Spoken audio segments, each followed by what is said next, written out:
என்னடா போறியா போலையா? ஏதாவது சொல்லு. தம்பி, என் பைக் சர்வீஸ் விட்டுருக்குந்தான். முந்தா நேற்று நான் உன் பைக்குக்கு பெட்ரோல் போட்டு உன்னையும் கூட்டிக்கிட்டு அன்னையாக்கும் கால் பண்ணி வர சொல்லிட்டு 3 பேருமா டாஸ்மாக் போய் என் காசில் சரக்கு வாங்கி என் வீட்டுக்கு வந்து குடித்தோம். ஞாபகம் இருக்கா? சரி, பைக் இல்லைன்னா என்ன?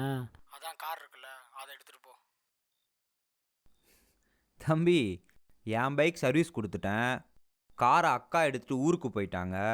அதனால தான் முந்தா நேற்று நான் ஓம் பைக்குக்கு பெட்ரோல் போட்டு உன்னையும் கூட்டிக்கிட்டு அன்னையாக்கும் கால் பண்ணி வர சொல்லிட்டு 3 பேருமா டாஸ்மாக் போய் என் காசில் சரக்கு வாங்கி என் வீட்டுக்கு வந்து குடித்தோம்.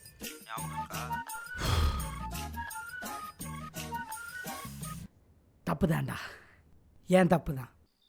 நான் உன் கூட பழகுனது, உன் கூட வந்தது, உன்னை என் வண்டிக்கு பெட்ரோல் போட சொன்னது, உன் காசில் சரக்கு வாங்கினது, அதை உன் வீட்டிலே உட்காந்து குடித்தது, இதெல்லாம் விட நான் பிறந்ததே நான் பண்ண பெரிய தப்பு தான்டா, தப்பு தான். இப்போ என்னடா, நாங்கள் அங்கே கிளம்பி வரணும், அவ்வளோதானே? வரேன்டா, வந்து தொலைக்கிறேன்.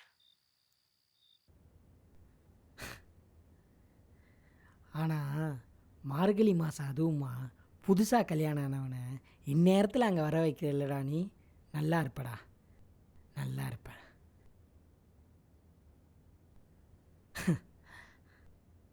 எங்கள் ஏரியாவில் இருக்க நாய் கூட கத்தலடா, அது குடும்பத்தோட சந்தோஷமாக தான் இருக்கு.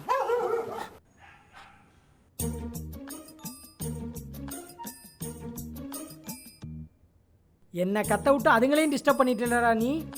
நல்லா இருப்படா, நல்லா இருப்ப. ஏங்க என்னாச்சு? ஏன் நேரத்தில் கத்திட்டு இருக்கீங்க?